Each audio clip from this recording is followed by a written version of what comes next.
everybody. Welcome very much to these new online video tutorials, weekly tutorials. They're designed, I really hope, to encourage you to get painting mainly, but also to have a think about how you look at what you paint and take it apart before you begin to paint it, because that's what gives you so much more control as an artist, as a painter. So I really have designed these in the hope that they will encourage you and they will inspire you to really concentrate and to get that feeling of satisfaction when you see the results. Now, these shapes are not all the same. They're different sizes, and of course some are thicker and thinner and so on. But you can see some sort of a consistency. Do you see that? And they're almost like little hills and mountains in a landscape. But what I'm going to do here, quite large areas. So this time I'm putting large leaf shapes and quite a few of them down at the bottom, because the bottom is going to be darker. So it's going to have more deep tone, let's say. So you can see there what I'm doing is creating these hills, mountains, almost like shapes of a landscape actually. But I am, you notice too, leaving some of the lighter colors that I put in before, because I want that to be evident as well. I don't want to just fill the whole thing, so otherwise we don't get the sense, as it were, of the movement of the water. So what I was thinking about was whether or not I might want to soften this light area a wee bit more, at least, or make it maybe less light. But as I look at this, I kind of like parts of it. I like the sense that we're getting almost of sunlight reflected on the water.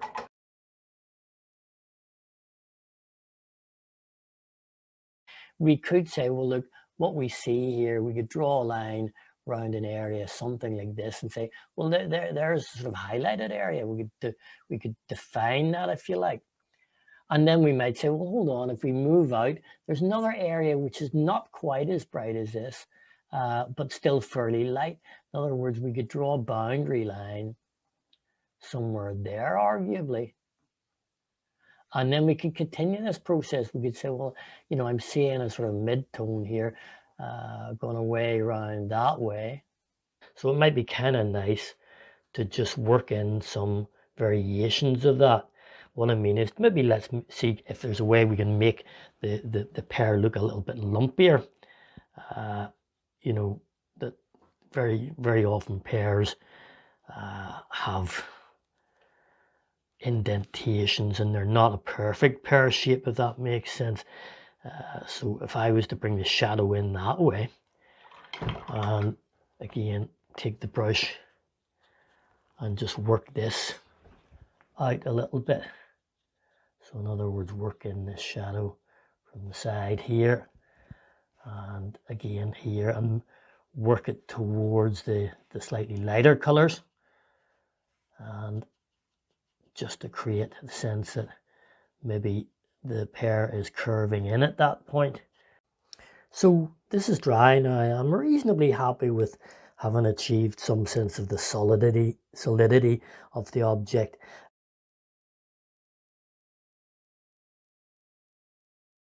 There are the lightest part of the whole picture, if you like.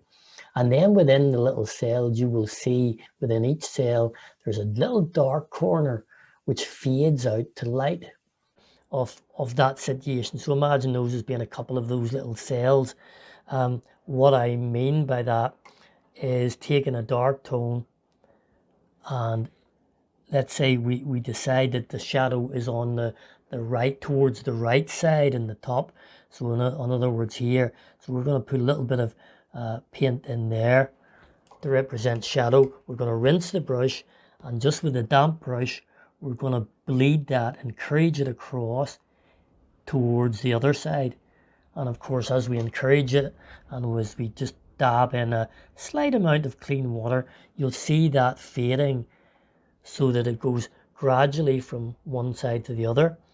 Have a little bit of shadow all the way up that one, and perhaps along this one that branches up from the main stem there, and maybe even that one.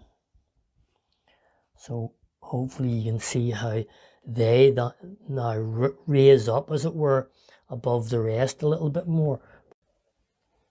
So if you find that interesting, and if you found those techniques interesting, what you will do next is you would take and make your own painting, and then send a photograph of that painting to me.